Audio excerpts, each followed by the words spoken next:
हामी चाहिँ यहाँनिर रातमाटे भाइरल डाँडा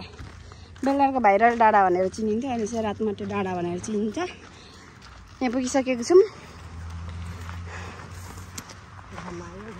ब्युटिफुल गर्लले के भन्छ काली हुन्छु भनेर घामको प्रकाश आउने बित्तिकै छाता ओढिसकेकी छिन्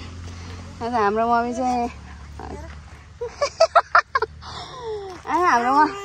आहो पुकु पुकु र बजुले मरी बोकेर पुरा पुर्याउनु भएको पुकु पानी बोक खाने पानी बजुले बोकिदिनु भएको छ मेरो मम्मी चाहिँ साह्रै मोटी भएर नजिक लाग्यो मम्मीलाई यता नहिँड्ने मजाले उनीहरू छेपाल हुन्छ यहाँ धेर खान्छ पनि बस्नु न यतिखेर त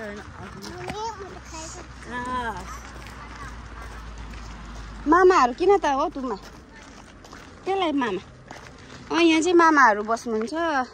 हाम्रो सबैजनाको मामा सबैको अनि त्यही भएर तुम्माले भन्नुहुन्छ आज मामा छैन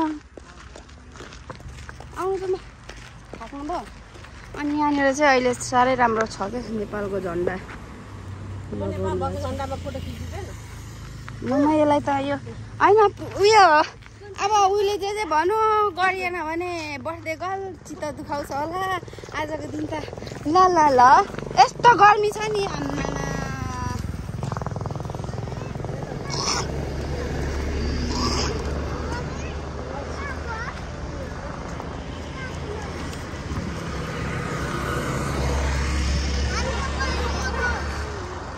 बेबीको बस हो त्यो बेबीको स्कुलको होइन अनि दुईजना चाहिँ मङ्सिरी र भुङसिरी है यता मङ्सिरी अरे भुङसिरी एउटै आमा बुवाले जन्माउनु भएको मङ्सिरी र भुङसिरी अनि मोटु र पातलु पनि भन्दा हुन्छ बहिनी चाहिँ मोटी हुनुहुन्छ अनि दिदी चाहिँ पातली पातली हुनुहुन्छ अनि खोइ फोटो खिच्ने भने होइन रातो र चन्द्र सूर्य जङ्गी अहिले गाडीले हाल्ने पनि जालु गाडीले हाल्छ होला त मात्रै होइन त बेबी नजानु न